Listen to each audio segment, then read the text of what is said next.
जोधपुर राजस्थान स्थित बावड़ियों के किस्से तो आप स्थानीय लोगों में बहुत मशहूर हैं।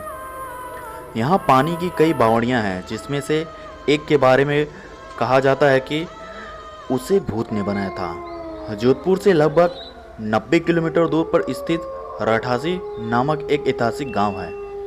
मारवाड़ के इतिहास पर नज़र डालें तो यह ज्ञात होता है कि जब जोधपुर में रहने वाले राजपूतों की चंपावत शाखा का विभाजन हुआ तो उनमें से अलग हुए एक दल ने कापरेडा गांव में रहना शुरू कर दिया। लेकिन इस स्थान पर रहने वाले युवा राजपूत राजकुमारों ने गांव में साधना करने वाले साधु महात्माओं को परेशान करना शुरू कर दिया। उस राजकुमारों से क्रोधित होकर साधुओं ने उन्हें श्राप दिया कि उनके आने वाली पीढ़ी इस गांव में नहीं रह पाएगी। साधुओं के श्राप की बात जब राजकुमारों ने अपने घर में बताई तो सभी भयभीत हो गए और उस गांव को छोड़कर चले गए। इस गांव को छोड़कर वह जिस गांव में रहने के लिए गए उस गांव का नाम था रठासी गांव। यह जोधपुर से लगभग 90 किलोमीटर की दूरी पर स्थित एक ऐतिहासिक गांव है। इस गांव में एक बावड़ी है जिसके बारे में कहा जाता कि वह भूतों के सहयोग से बनी है, अर्थात उस बावड़ी को बनाने में भूत प्रेतों ने गांव वालों की सहायता की थी। ठाकुर जयसिंह के महल में स्थित इस बावड़ी को देखने के लिए लोग दूर दूर से आते हैं। इस बावड़ी के विषय में यह कहानी प्रचलित है कि एक बार जब ठाकुर जयसिंह घोड़े पर सवार होकर जोधपुर से रठासी गांव की ओर जा रहे थे, तब रास्ते में ठाकुर साहब का घोड़ा उनके साथ चलने वाले सेकों से पीछे छूट गया और इतने में रात हो गई।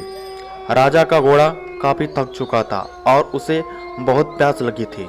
रास्ते में एक तालाब को देखकर राजकुमार जयसिंह अपने घोड़े को पानी पिलाने के लिए ले गए।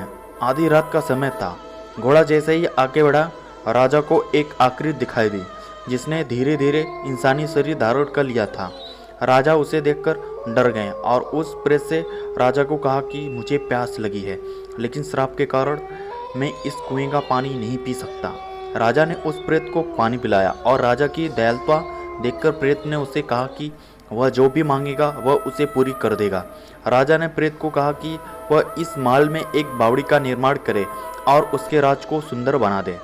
भूत ने राजा के आदेश को स्वीकार करते हुए कहा कि वह कार्य प्रत्यक्ष रूप से नहीं करेगा, लेकिन दिन भर में जितना भी काम होगा वह रात के समय 100 गुना और बढ़ जाएगा।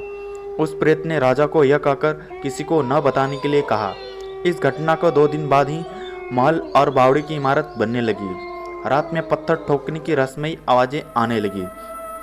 दिन प्रतिदिन निर्माण का काम तेजी से गति से बढ़ने लगा, लेकिन रानी की जिद करने पर राजा ने यह राज रानी को बता दिया कि आखिर में निर्माण इतनी जल्दी कैसे पूरा हो जाता है। राजा ने जैसे ही यह रानी को राज बताया और सारा काम वहीं रुक गया। बावड़ी भी ज्यों की त्यों रह गई। इस घटना के बाद किसी ने उस बावड़ी को बनाने की कोशिश नहीं की। तो थी यह कहानी राजस्थान की एक रहस्यमयी बावड़ी की। तो दोस्तों, आपको यह कहानी आपको कैसे लगी आप कमेंट बॉक्स में बताएं। अगर आप यूट्यूब चैनल पर नए होंगे तो चैनल को जरूर सब्सक्राइब करें। हम ऐसे वीडियोस लेकर आते रहते हैं। तब तक के लिए आपका धन्यवाद।